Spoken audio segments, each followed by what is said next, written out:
इंदौर में वापसी की तैयारी में Congress party. PCC chief Jitu Patwari का गृह क्षेत्र है इंदौर। भागीरथपुरा जलकांड के बाद बदले कई समीकरण। इंदौर के भागीरथपुरा जलकांड में अब तक 23वीं मौत हो चुकी है। जवाब देने के लिए कोई नहीं, आखिर इतने लोगों की मौत महज पानी पीने से हो गई। लगता तो कुछ ऐसा ही है कि अगर कोई ऐसी विपदा पिछले वक्त में आती तो भोपाल के गैस कांड की त्रासदी की तरह एक डिपार्टमेंट बना दिया था। लेकिन फिलहाल बात इंदौर के सियासी समीकरण की। दरअसल भागीरथपुरा जलकांड के बाद इंदौर की सियासी हवा भी बदल चुकी है। अब कांग्रेस भी इतने सालों के बाद मुंह उठाकर बोल सकती है कि बीजेपी के कार्यकाल में गलत तो हुआ है, क्योंकि इंदौर में सांसद, विधायक, महापौर और स्थानीय पार्षद सब बीजेपी के हैं और अब आने वाले सालों में जवाब मांगने की मुद्रा में कांग्रेस है। क्या इसीलिए संघ को करना पड़ा दखल? सालों से संघ की प्रयोग चला रहा मालवा, खासतौर पर इंदौर फिलहाल जल त्रासदी से जूझ रहा है। कौन नहीं जानता, अमूमन इसी तरह की स्थिति लगभग हर जगह पर है। साफ पानी के साथ सीवरेज का पानी बह रहा है, जिसका नतीजा भागीरथपुरा के रूप में सामने है। शायद यही कारण है कि समाज के बीच काम करने वाले राष्ट्रीय स्वयंसेवक संघ को आगे आना पड़ा। इंदौर के भागीरथपुरा जलकांड पर संघ भी नाराज है। कहा जा रहा है कि आरएसएस कार्यकर्ताओं को जनता के बीच जाने पर खरी खोटी सुनना पड़ रही है। इसी का नतीजा है कि संघ ने अब कड़ा रुख अपना लिया है। उन्होंने कलेक्टर और महापौर से इस मामले में चर्चा की। संघ के प्रांत प्रचारक ने महापौर कलेक्टर से की चर्चा।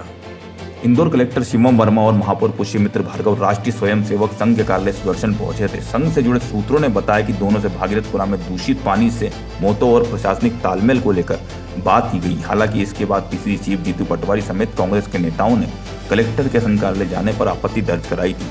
1.5 घंटे चली इस मुलाकात में संघ के मालवा प्रांत प्रचारक राजमोहन ने कलेक्टर और महापौर से भागीरथपुरा जलकांड के बारे में जानकारी दी। साथ ही संघ के पुराने प्रचारक होने के नाते महापौर को फटकार भी लगा गई। हालांकि इसके बाद महापौर पुष्यमित्र भार्गव ने कहा कि मैं संघ कार्यालय आता रहता हूं, आज भी सहज रूप से आया हूं। हालांकि अब माना जा रहा है कि संघ ने महापौर को बदलाव के लिए फ्री हैंड दे दिया है। इंदौर में अब कांग्रेस को मिल गया मौका। इंदौर जैसे शहर में सालों से हाशिए पर चल रही कांग्रेस पार्टी को भागीरथपुरा जलकांड के बाद एक बड़ा मौका मिल गया है। माना जा रहा है कि वर्तमान हालत नगरीय निकाय चुनाव तक रहे तो कांग्रेस एक बार फिर इंदौर की जनता के दिल में जगह बना लेगी, क्योंकि हर कोई व्यक्ति बीजेपी नेताओं की शानो शौकत और जनता से दूर होते जुड़ाव को लेकर अंदर खानों में नाराज तो है, जिसका फायदा सीधे सीधे कांग्रेस को मिलना लाजमी है।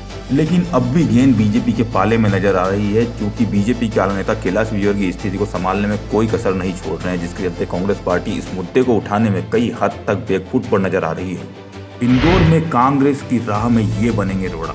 इंदौर में भागीरथपुरा जलकांड होने के बाद भी कांग्रेस कई हद तक बीजेपी के नेताओं की लोकप्रियता को लेकर सोचने पर मजबूर है। कांग्रेस के पीसीसी चीफ जरूर इंदौर से आते हैं, फिर भी मंत्री कैलाश विजयवर्गीय, विधायक रमेश मेंदोला, मानिनी गौड़, महेंद्र हार्ड या महापौर पुष्यमित्र भार्गव की लोकप्रियता होने के चलते वो बोने साबित होते ही दिखाई देते हैं। अगर साफ लफ्जों में कहे तो कांग्रेस के उस जमाने के नेता जैसे सज्जन सिंह वर्मा, अश्विन जोशी, पंडित कृपाशंकर शुक्ला जैसे नेताओं की कांग्रेस में कमी है। शायद यही कारण है कि कांग्रेस पार्टी फुल कॉन्फिडेंस में नहीं नजर आ रही है। इंदौर से खबर डिजिटल के लिए नरेंद्र महावर की रिपोर्ट। खबर डिजिटल, हर पल आपके साथ।